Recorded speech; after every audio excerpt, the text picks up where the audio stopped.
warahmatullahi wabarakatuh. Selamat pagi teman sehat RSI Unisma. Bagaimana kabarnya hari ini? Saya harap kita semua dalam keadaan sehat walafiat.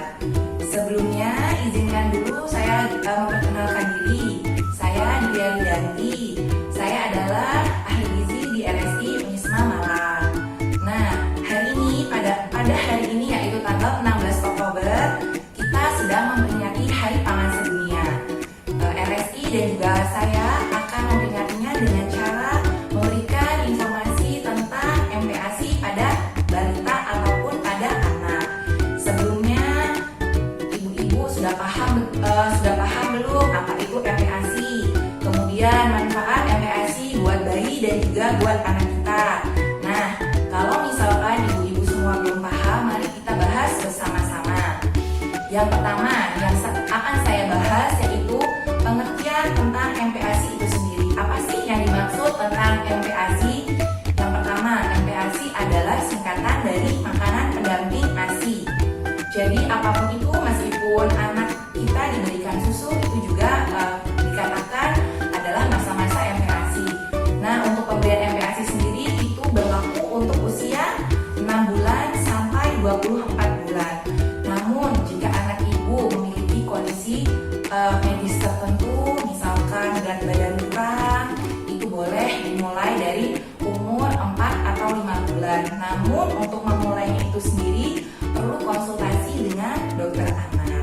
Karena untuk anjuran dari WHO sendiri untuk memulai MPASI itu adalah pada usia 6 sampai 24 bulan. Nah, kenapa ibu kok kita dimulainya pada usia 6 bulan? Karena yang pertama, kebutuhan gizi pada anak usia 6 bulan tidak akan tercukupi jika hanya dari ASI saja atau dari susu saja. Makanya dibutuhkan makanan-makanan pendamping atau makanan-makanan tambahan lain di luar ASI ataupun susu. Karena ya seperti saya jelaskan tadi, kebutuhannya sudah meningkat, sudah banyak. Karena di masa-masa itu bayi butuh banyak kalori ataupun banyak protein atau banyak pun lemak. Tujuannya untuk yang pertama pertumbuhan, kemudian perkembangannya juga. Seperti itu ya Bu ya. Kalau untuk pertumbuhan sendiri bisa kita nilai dari yang pertama berat badan dan juga panjang badan. Kalau untuk perkembangan itu biasanya tentang perkembangan motorik kasar maupun motorik halus. Seperti itu. Kemudian Ibu, tadi kan sudah kita paparkan untuk manfaat MPASI itu sendiri. Kemudian akan saya jelaskan untuk kalori atau kebutuhan gizi MPASI itu berbeda-beda ya Ibu. Jadi yang pertama akan saya jelaskan untuk usia anak 6 bulan. Nah, untuk anak 6 bulan itu kebutuhan dari MPASI-nya adalah 200 kalori. Perlu digarisbawahi, untuk 200 kalori ini adalah kalori dari MPASI. Jadi bukan berarti kebutuhan mereka hanya 200 kalori. Tidak seperti itu ya. Jadi misalkan 200 kalori itu didapatkan dari MPASI, sisanya itu didapatkan bisa dari ASI, bisa juga dari susu. Seperti itu. Nah, kemudian untuk usia 6 sampai 9 bulan itu maksud saya adalah 9 bulan itu untuk kalorinya otomatis bertambah. Ketika 6 sampai 8 bulan adalah 200 kalori. Kalau untuk 9 sampai 1 tahun itu adalah 300 kalori. Karena otomatis seiring berjalannya usia anak kita, otomatis untuk kebutuhannya banyak karena mereka geraknya lebih aktif, kemudian berat badannya juga harus naik. Jadi kita pun harus menaikkan untuk kebutuhan kalorinya. Kemudian untuk usia 12 sampai seterusnya itu kebutuhannya adalah 550 kalori. Seperti itu ya Ibu. Jadi sangat banyak kebutuhannya. Jadi memang terlihat kalau misalkan tadi untuk usia 6 bulan dari MPASI hanya 200 kalori.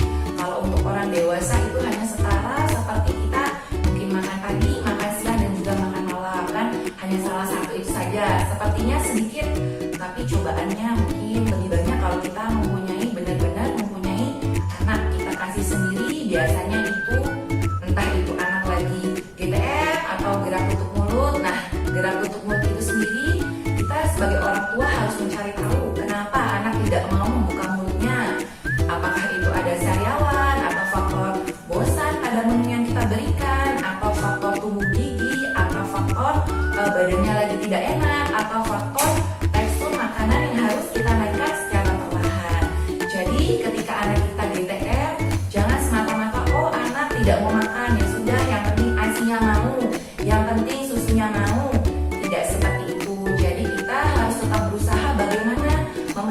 kebutuhan kalori anak kita sendiri, karena kebutuhan kalori untuk anak itu sangat penting. Untuk yang pertama berat badan, dan juga yang kedua tinggi badan, karena selama 1000 hari pertama kehidupan atau yang kita kenal adalah 1000 HWK itu sangat penting ya Ibu, atau mungkin yang lebih kita kenal adalah masa emas atau golden age, dimana masa golden age itu harus benar-benar kita perhatikan untuk kebutuhan kalorinya, karena ditakutkan kalau misalkan kita tidak mencari tahu kenapa anak kita tidak mau makan, atau kenapa anak kita itu GTM atau gerakan tutup mulut, nanti takutnya anak kita sebelum 2 tahun itu mengalami stunting. Nah, yang dikatakan stunting adalah mungkin pendek ya, mungkin untuk istilah awamnya stunting adalah pendek. Nah, itu tidak bagus untuk anak kita, karena yang pertama akan mempengaruhi faktor kecerdasan anak kita. Jadi seperti itu. Jadi anak perlu kita rawat, perlu kita berikan perhatian lebih biar kalorinya ataupun kebutuhan gizinya itu tercukupi.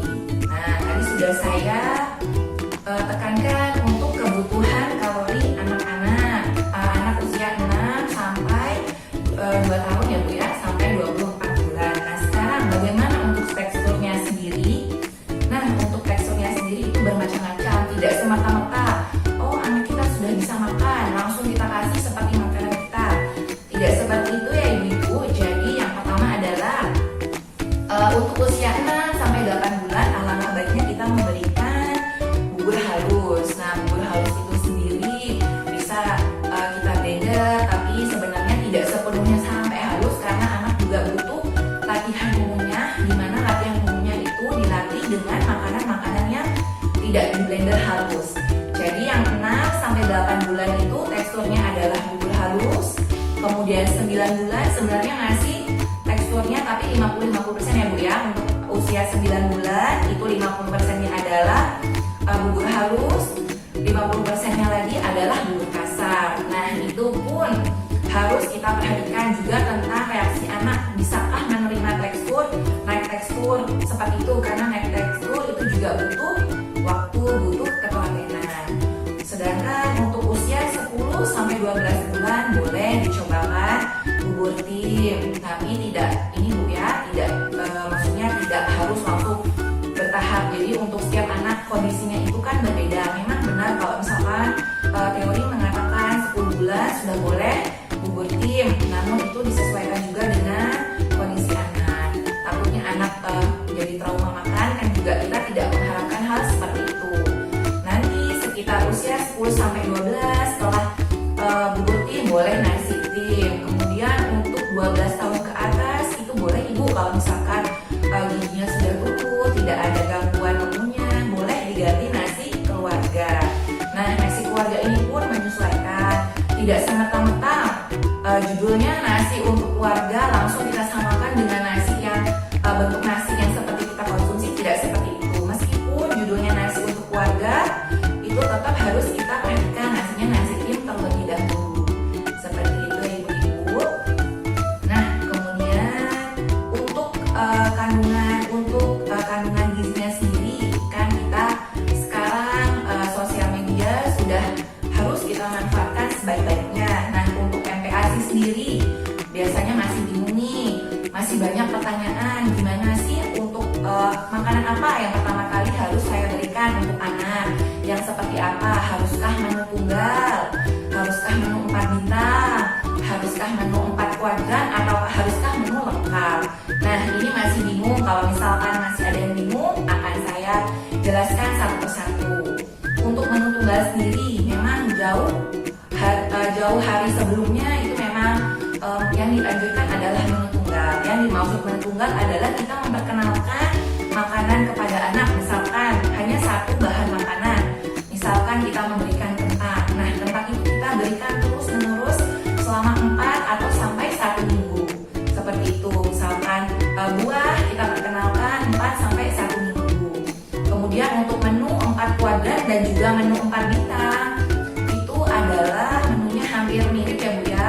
Jadi itu adalah untuk menyempurnakan dari teori tentang menu tunggal. Jadi 4 kuadran dan 4 bintang itu isinya sudah lengkap. Jadi kita memperkenalkan anak ya sudah langsung, tidak perlu menu satu menu yang kita kenalkan, tidak seperti itu. Jadi untuk menu 4 bintang dan 4 kuadrat itu langsung diperkenalkan. Yang pertama terdiri dari karbohidrat, yang kedua dari protein, ketiga lemak, 4 sayur dan juga buah. Nah, yang membedakan hanya saja mungkin jumlah sayur dan buah yang diberikan itu agak berbeda. Kemudian seiring berjalannya waktu, mungkin untuk ibu-ibu kekinian yang sudah mengikuti sosial media itu kan sudah banyak untuk menu 4 bintang, 4 kuadrat itu sudah banyak bagaimana contohnya. Kemudian seiring berjalannya waktu ada lagi nih istilah menu lengkap. Nah, menu lengkap itu sendiri apa sih menu lengkap? Sebenarnya sama Ibu. Untuk menu lengkap itu terdiri dari sumber karbohidrat, sumber protein, sumber lemak, kemudian sumber sayur dan juga buah-buahan. Hanya saja yang menjadikan beda adalah yang wajib kita berikan pada anak di menu lengkap adalah sumber karbohidrat, protein dan juga lemak. Itu yang wajib. Untuk sayur dan juga buah hanya perkenalan saja istilahnya, jadi tidak wajib. Jadi misalkan ibu memberikan makan pagi hanya protein, karbohidrat dan lemak, itu tidak apa-apa.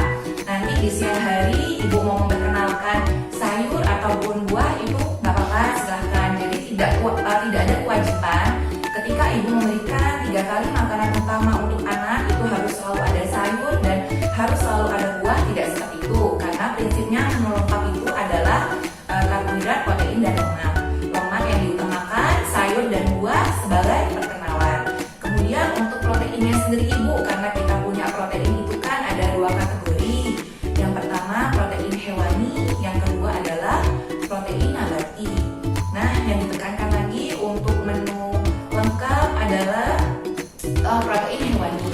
Karena kalau misalkan terlalu banyak protein nabati, takutnya pencernaan anak kita takutnya sembelit. Karena ternyata menurut beberapa pakar, untuk pencernaan bayi sendiri itu kebalikannya orang dewasa, dimana orang dewasa membutuhkan sayur, buah ataupun serat tujuannya untuk memperlancarkan BAB. Namun untuk anak atau bayi itu kebalikannya ibu. Jadi kalau misalkan mereka terlalu banyak sayur, terlalu banyak buah, itu akan menyebabkan mereka sembelit. Makanya di menu lengkap ini lagi digencarkan memang intinya adalah gizi seimbang. Namun untuk sayur dan buah adalah perkenalan, begitu juga dengan protein nabati. Jadi yang wajib adalah karbohidrat, protein hewani dan juga lemak. Nah, kalau lemak sendiri untuk bayi itu lemak adalah kita kenalnya adalah lemak tambahan ya. Contohnya lemak tambahan mungkin bisa dari mentega, bisa dari unsalted butter, bisa dari keju. Nah, saran saya kalau misalkan ibu mau membikinkan MPASI untuk anaknya, carilah bahan-bahan ya udah bahan-bahan yang ada di dapur saja. Jadi tidak perlu misalkan yang lagi kekinian pakai unsalted butter atau pakai minyak zaitun, tapi pas ibu lihat oh ternyata nggak ada, adanya mentega, adanya keju, ya silahkan ibu pakai mentega dan juga keju saja. Seperti itu. Jadi kita sambil mengajarkan ke anak kita, oh ternyata yang mereka makan itu sama seperti yang kita makan. Jadi tidak ada pembedaan. Seperti itu ya Bu. Nah, sebelumnya karena tadi kan dari saya sudah ngomong panjang lebar, mungkin ada yang bingung. Intinya adalah dari menu tunggal, menu 4 kuadran, kemudian 4 bintang dan menu lengkap, sekarang lagi digencarkannya tentang menu lengkap. Nah, daripada saya kebanyakan ngomong, lebih baik sekarang kita cooking time saja ya ibu-ibu ya. Jadi cooking time-nya akan kita selenggarakan juga tentang cooking time bersama saya, Dia, dan juga bersama RSI Malang Unisma.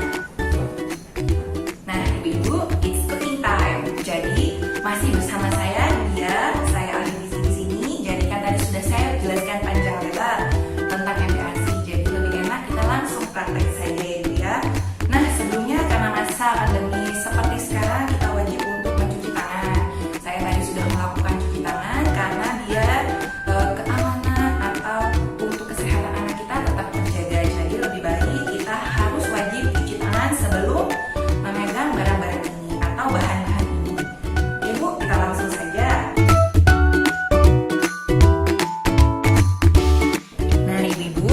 bahan-bahan yang dibutuhkan seperti yang saya sebutkan tadi. Kalau bisa bahan-bahan yang memang benar-benar yang pertama mudah, kemudian kalau bisa bahan-bahan yang ada di rumah aja. Nah, yang pertama adalah beras putih. Beras putih ini kandungannya adalah karbohidrat, di mana karbohidrat nanti yang pertama adalah sebagai penyumbang kalori, juga berfungsi sebagai sumber tenaga. Kemudian yang kedua adalah protein hewani berupa dada ayam dan juga hati ayam. Nah, seperti yang saya sebutkan, protein yang dianjurkan adalah yang protein hewani. Dimana kalau hati ayam itu sendiri sumbernya lebih ke sumber zat besi, dimana zat besi sangat penting untuk perkembangan otak anak. Kemudian untuk yang kedua adalah ayam. Ayam sendiri kandungan protein juga sangat bagus untuk pertumbuhan anak. Kemudian yang ketiga adalah sayur. Nah, sayur sawi. Sayur sawi seperti yang saya sudah sebutkan, karena kandungannya adalah vitamin A dan vitamin C, fungsinya untuk daya tahan tubuh atau sebagai sistem imun. Tapi kenapa saya memberikannya hanya sedikit? Karena tadi kan saya sudah jelaskan kalau untuk sayur sendiri adalah sebagai kenalan saja. Kemudian ini adalah untuk biar hati ayamnya tidak amis ya ibu-ibu ya, bisa ditambahkan untuk bawang merah, bawang putih, dan juga daun salam. Jadi tujuannya adalah agar hati ayamnya tidak terlalu amis. Kemudian kita menggunakan tadi kan lemak tambahan. Lemak tambahannya adalah yang di rumah biasanya gampang adalah mentega. Jadi nanti fungsinya mentega sesuai dengan namanya lemak, fungsinya buat biar bisa menaikkan berat badan anak. Yang pertama yaitu adalah beras putih. Nah, meskipun kita sudah terbiasa masak ya ibu-ibu, jadi untuk pertama kali kita memberikan makan anak itu perlu kita timbang, karena tujuannya ditimbang ini adalah untuk memastikan memang betul kalorinya adalah seperti yang sesuai dengan bahan makanan yang kita olah. Saya timbang dulu. Kalau yang ini sekitar 10-15 gram ibu ya. Jadi 10-15 gram ini itu biasanya jadinya dua kalinya bisa 25-30 gram. Itu kan lumayan banyak ya kalau untuk pertama kali makan. Kemudian tadi kan meskipun kita sudah mencuci tangan, kita tetap harus menggunakan ini bu ya, sendok. Bisa juga menggunakan alat lain. Jadi biar tidak terjadi kontaminasi silang, karena bahan mentah dan bahan matang itu tidak boleh disatukan. Tapi ini langsung saya masukkan aja. Oh iya, sebelumnya saya menggunakan slow cooker. Jadi kelebihannya slow cooker adalah ini bisa ditinggal-tinggal. Kalau misalkan ibu memang tidak punya slow cooker, tidak masalah. Silahkan ibu pakai bahan-bahan atau barang-barang yang ada di rumah aja, misalkan panci. Jadi direbus biasa itu boleh ibu, dan lebih cepat juga karena ini namanya slow, otomatis dia matangnya lebih lama. Namun keunggulannya selain karena proses masaknya kan direbus, jadi zat gizi yang hilang itu tidak terlalu banyak, kemudian juga bisa ditinggal-tinggal. Nah ibu, ini kan biar tidak terjadi kontaminasi silang, untuk sendoknya sendiri harus dipisahkan, jadi tidak boleh dijadikan satu. Karena anak bayi misalkan kalau kita orang dewasa sistem imun atau daya tahan tubuhnya sudah terbentuk, kalau misalkan dia masih bayi itu sangat rentan misalkan diare. Kalau misalkan kita tidak benar-benar alat makan tidak benar-benar bersih, takutnya anak kita rentan dengan diare. Kemudian setelah hati ayam dan ayam yang kita masukkan, selanjutnya kita masukkan adalah sayur. Sayurnya dikit aja ibu, karena kan tadi hanya cukup perkenalan saja. Kemudian untuk bahan bawang merah dan bawang putih nggak apa-apa, bisa dalam bentuk utuh, bisa dicincang, bisa juga dikeprek. Terserah ibu maunya seperti apa. Kalau saya lebih suka dalam bentuk utuh. Jadi langsung kita masukkan aja ibu ya. Untuk perbandingannya bawang merahnya 2 dan bawang putihnya 1. Kemudian ada daun salam. Tujuannya dimasukin ini adalah biar hati ayamnya itu tidak terlalu amis.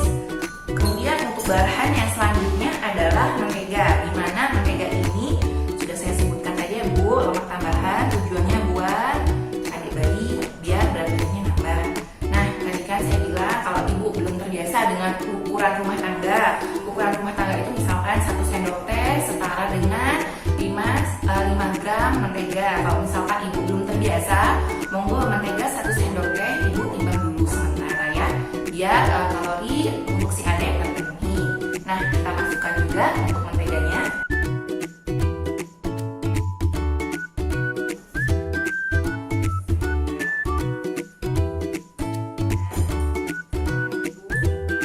Menteganya sudah, kita masukkan air. Nah, untuk air ini terserah ibu untuk banyaknya, jadi disesuaikan dengan tekstur yang ibu inginkan. Tidak apa-apa, tadi kan bahan-bahannya juga lumayan banyak, jadi mungkin untuk airnya bisa separuh dari tempat ini ya Bu ya, langsung tuang aja. Langsung kita tuangkan. Nah, misalkan nanti kalau sudah matang tapi ternyata teksturnya belum terlalu empuk, kemudian belum terlalu lunak, monggo ibu silahkan bisa ditambahkan air lagi, atau untuk proses memasakannya boleh diperpanjang. Kalau ini biasanya dipergunakannya 2 jam, kalau misalnya memang belum lunak diperpanjang jadi 3 jam tidak apa-apa. Kalau misalkan ibu direbus biasa menggunakan panci, bisa dicek teksturnya dengan menggunakan garpu, bisa ditusuk-tusuk biasanya ibu ya, pakai garpu biar kita memastikan teksturnya benaran sudah empuk atau belum. Kemudian ini tuh ini sudah ibu ya, tinggal dilanjut saja. Sudah, ini jadi, tinggal kita tunggu selama 2 jam. Nah, sudah 2 jam nih ibu, coba kita lihat gimana untuk hasil yang sudah, bahan-bahan yang sudah kita masukkan tadi ya. Nah, nanti setelah 2 jam hasilnya akan seperti ini ya Bu. Beras tadi akan menjadi bubur, kemudian hatinya matang, kemudian ayamnya juga sudah matang, sayurnya pun juga sudah matang. Nah, kalau misalkan anak ibu masih berusia sekitar 6-8 bulan, bahan-bahan yang sudah ditiriskan dari slow cooker ini bisa di blender. Setelah di blender, disaring. Jadi nanti untuk hasilnya memang benar-benar bubur halus dulu ya ibu-ibu. Nanti kalau misalkan udah usia 12 bulan ke atas itu enggak apa-apa, hati ayamnya utuh, sayurnya utuh, kemudian ayamnya juga utuh, enggak apa-apa, tidak perlu di blender atau disaring. Seperti itu ya Bu. Nah, tadi sudah kita lihat ya Bu ya, setelah matangnya bagaimana, ini sudah saya plating. Jadi nanti penampakannya akan jadi seperti ini. Nah, setelah nasinya di blender, kalau ini tadi saya memilih hanya untuk disuir-suir saja. Untuk hatinya tetap disaring ya Bu ya. Untuk ayamnya ini sudah saya suir-suir, sama juga untuk sayurnya saya suir-suir biasa. Mungkin idealnya kalau misalkan untuk usia segini adalah 8-9 bulan gitu ya Bu ya. Nah, untuk kandungan kalorinya sendiri, total kalorinya adalah 227 kalori. Kemudian untuk karbohidratnya sekitar 27,6 gram, kemudian untuk proteinnya 7,4, dan untuk lemaknya adalah sekitar 11,7.